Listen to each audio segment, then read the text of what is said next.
हमारे सभी पाठकों को प्यार भरा नमस्कार। भैया, अब आप भी भाभी के स्वर में ही बात करने लगे हैं। कालिंदी अपने पति नीरज, 4 वर्षीय बेटी निधि, देवर विपुल और उसकी पत्नी वर्षा के साथ रहती थी। उसके सास ससुर का देहांत हो चुका था।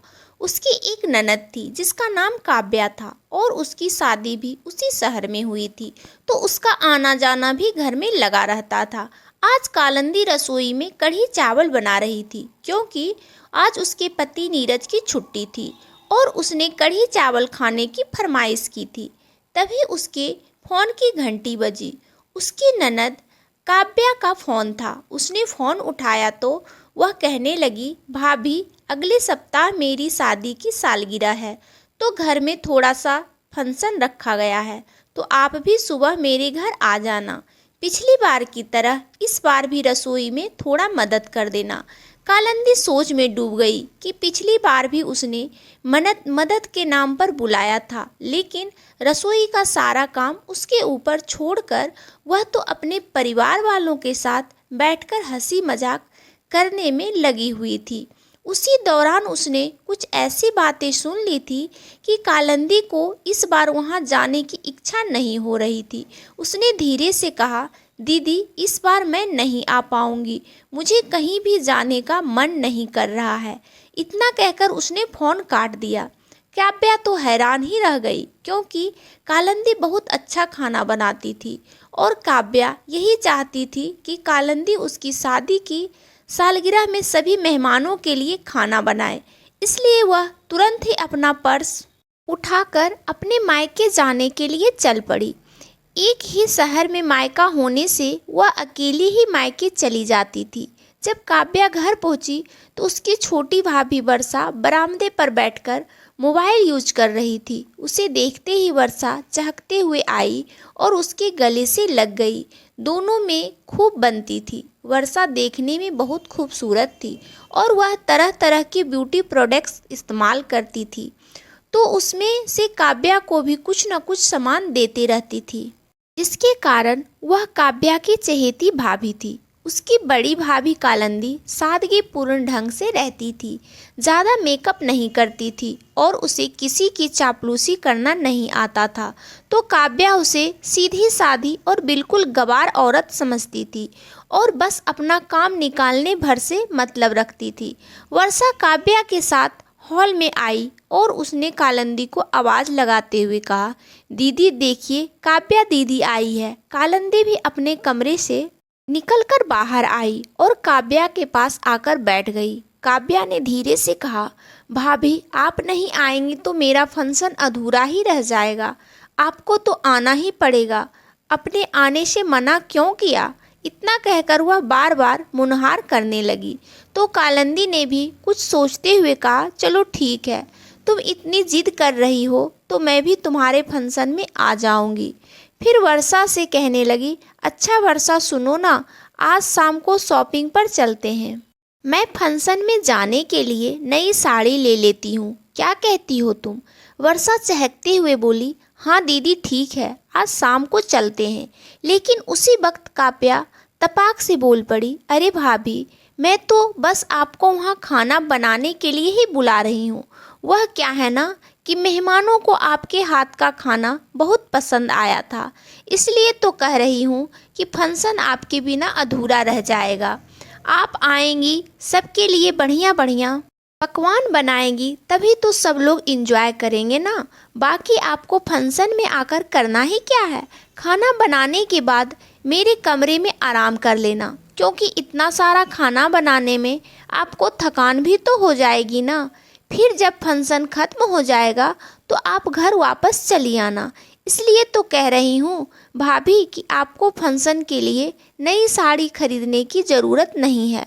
आपको वहाँ मेहमानों के सामने नहीं आना, क्योंकि ससुराल में सब मेरा मजाक उड़ाते हैं कि काव्या की बड़ी भाभी एकदम फूहड़ और गवार है। फिर बड़ी भाभी ने नाराज़गी भरे स्वर में कहा, दीदी, अगर मेरी वजह से आपको इतनी ही शर्मिंदगी का सामना करना पड़ता है तो फिर मैं वहाँ खाना बनाने भी किस लिए जाऊँ? आप अपनी चहेती भाभी से ही सारा खाना बनवा लीजिए। काव्या कहने लगी, अरे भाभी, आप तो बुरा ही मान गई। अरे कोई देखने में सुंदर होता है तो किसी के हाथों में जादू होता है। अब आप खाना इतना अच्छा बनाती हैं तो खाने की तारीफ भी तो होती है ना।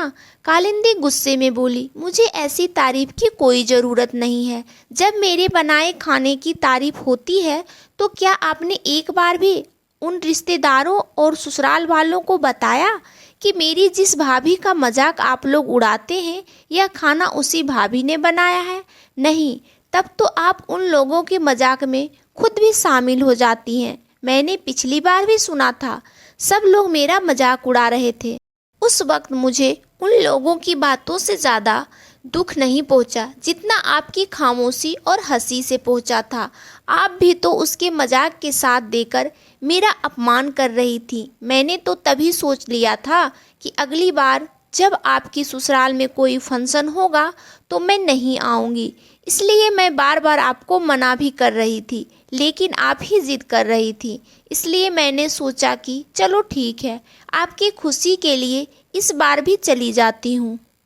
लेकिन आज आपने जिस तरह खुलकर मेरा अपमान किया है उसके बाद मैं कभी भी आपके घर नहीं आऊँगी और यह मेरा आखिरी फैसला है। काव्या गुस्से में बोली, मैं अभी भैया से आपकी शिकायत करती हूँ, वही आपकी अक्ल ठिकाने लगाएंगे।